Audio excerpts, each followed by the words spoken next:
Секако дека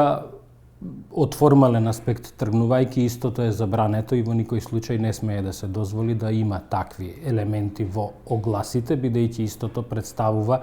директна дискриминација и треба да биде санкционирано.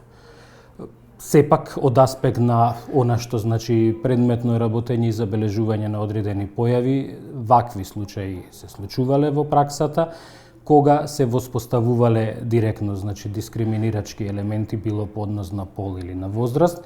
Истото значи се прави дискриминација како во однос, да кажеме, еве ако се стави дека треба да биде на некој оглас кандидатот да биде жена, да речеме на возраст од 30 години, покрај тоа што се ограничува правото на пристап на другиот пол, да кажеме на мажите, исто така се врши дискриминација и на жените кои што се над или под таа старосна граница.